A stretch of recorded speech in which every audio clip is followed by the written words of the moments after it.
My name is Kelly, and I'm from the Management Study Guide's content team. In this course, we will talk about the SWOT analysis in detail. Let's get started.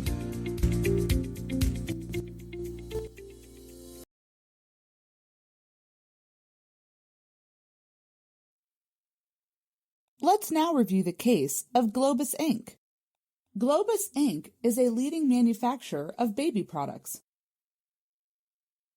It has decided to venture into the market of cosmetics with the launch of a new brand of cosmetics, Glaze, in the market.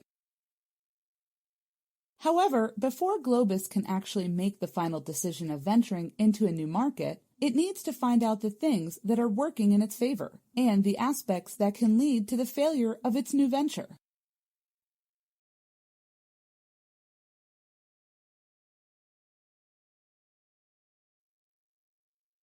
What do you think Globus should do to analyze this situation?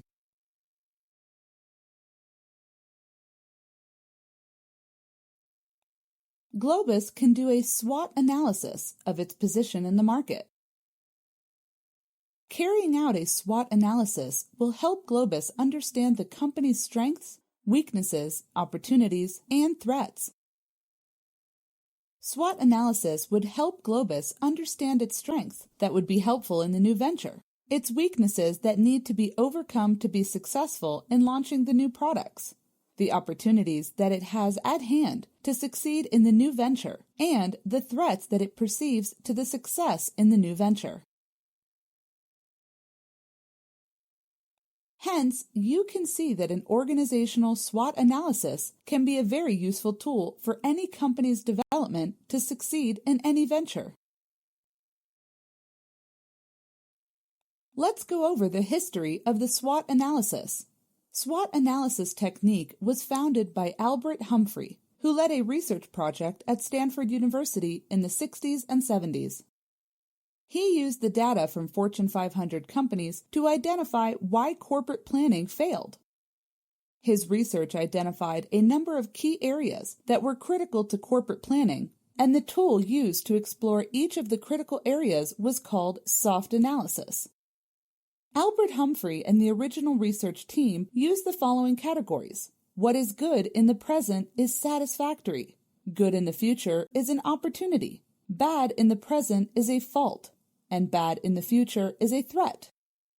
In 1964, at a conference, the F in SOFT was changed to a W, and thus the emergence of SWOT analysis as we know it today came into existence. Let's start by going over the course objectives. By the end of the course, you will be able to explain what is SWOT analysis. List down the objectives of SWOT analysis. Describe who needs SWOT analysis and explain the internal and external factors. Describe the SWOT quadrants and various quadrant combinations. Explain what is TOWS analysis. Explain the steps of SWOT analysis and the role of brainstorming in SWOT analysis. Explain the SWOT-driven strategic planning. List the benefits, pitfalls, and common mistakes while conducting SWOT analysis.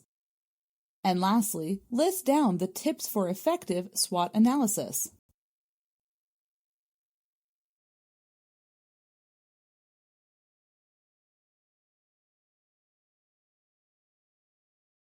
Let's go over what is SWOT analysis.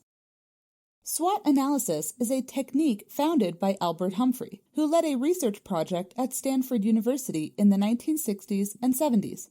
The acronym SWOT stands for Strengths, Weaknesses, Opportunities, and Threats. SWOT analysis is a planning tool used to understand strengths, weaknesses, opportunities, and threats involved in a project or business. It's used as a framework for organizing and using data and information gained from situation analysis of internal and external environments. SWOT analysis enables a group or individual to handle everyday problems and look at traditional strategies from a new perspective.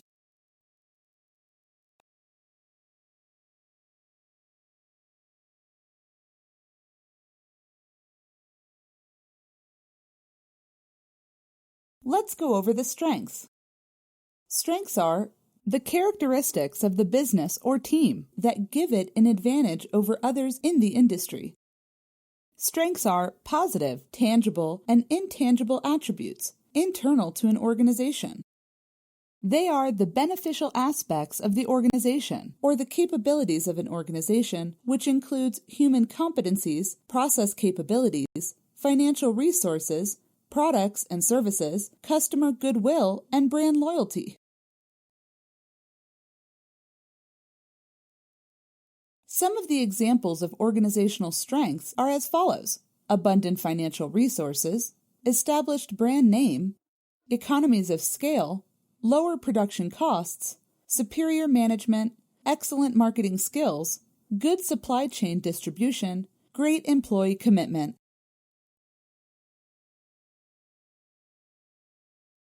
Let's go over the weaknesses. Weaknesses are the characteristics that place the organization at a disadvantage relative to others. Weaknesses detract the organization from its ability to attain the core goal and influence its growth. They are factors which do not meet the standards set in the organization. Some of the examples of organizational weaknesses are as follows: limited financial resources, low R&D budget, narrow product line, weak supply chain distribution, higher production costs, obsolete or out-of-date products or technology, poor market image, poor marketing skills, weak management skills, under-trained employees.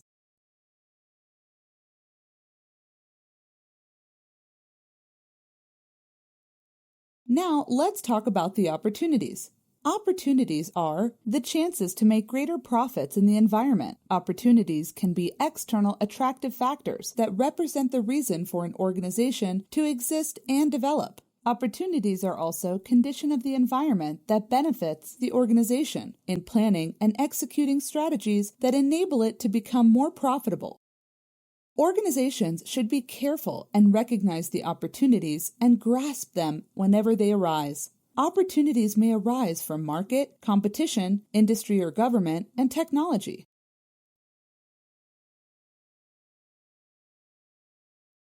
Some of the examples of opportunities for an organization are as follows: rapid market growth, complacent rival firms, changing customer needs or tastes, new uses discovered for existing products, economic boom, government deregulation, decline in demand for a substitute product.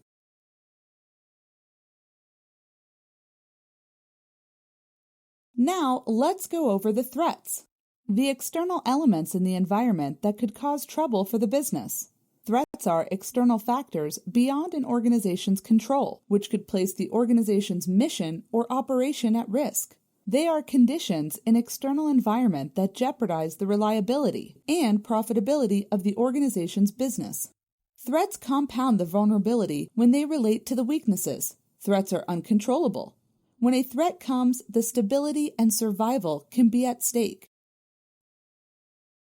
Some of the examples of threats for an organization are as follows: entry of foreign competitors, introduction of new substitute products, decline in product life cycle, changing customer needs or tastes, new strategies adopted by rival firms, increased government regulation, and economic slowdown.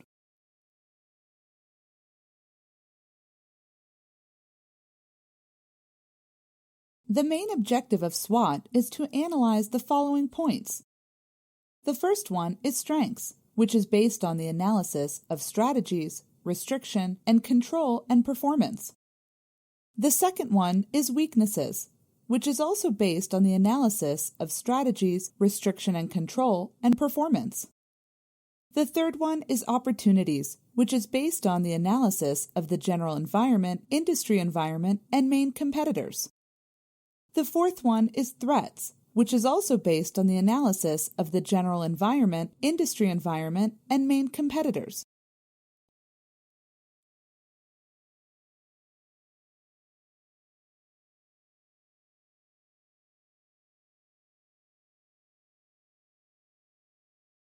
Who needs to use the SWOT analysis?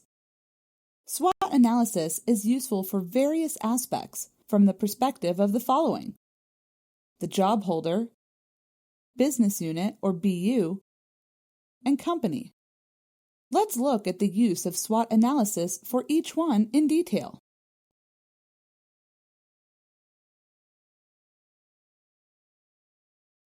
For the job holder, SWOT analysis is useful for a job holder when his or her supervisor has issues with work output, when he or she is assigned to a new job, when he or she is faced with fresh targets, when the job holder seeks to improve his or her performance on the job.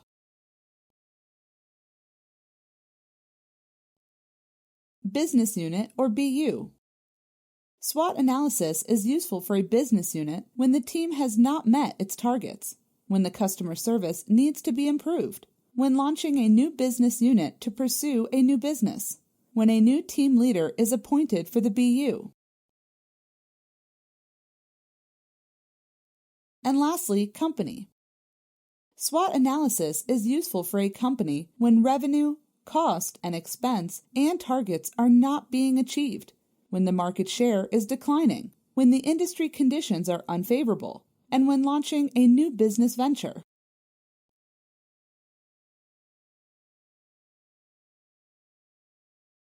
Did you know that SWOT analysis is useful and is not limited to only profit-seeking organizations? SWOT analysis may be used in any decision-making situation when a desired end state or objective has been defined. Hence, it can also be used for decision-making in nonprofit organizations, governmental units, and for individuals. SWOT analysis may also be used in pre-crisis planning and preventative crisis management. SWOT analysis may also be used in creating a recommendation during a viability study or survey.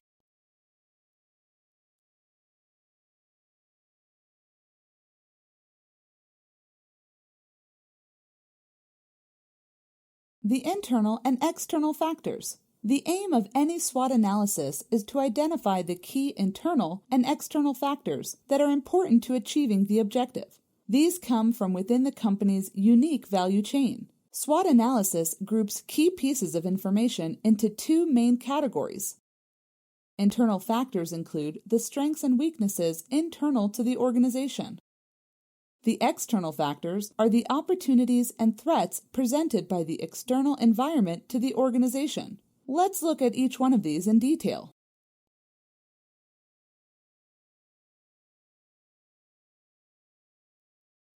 For internal factors, the internal factors may be viewed as strengths or weaknesses depending upon their impact on the organization's objectives.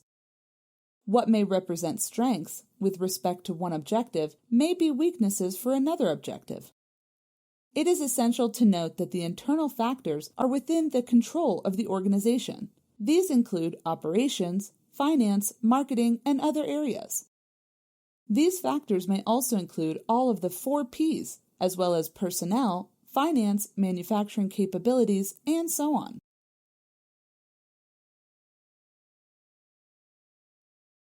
For external factors are out of the organization's control, such as political and economic factors, technology, competition, and other areas. The external factors may also include macroeconomic matters, technological change, legislation, and socio-culture changes, as well as changes in the marketplace or competitive position.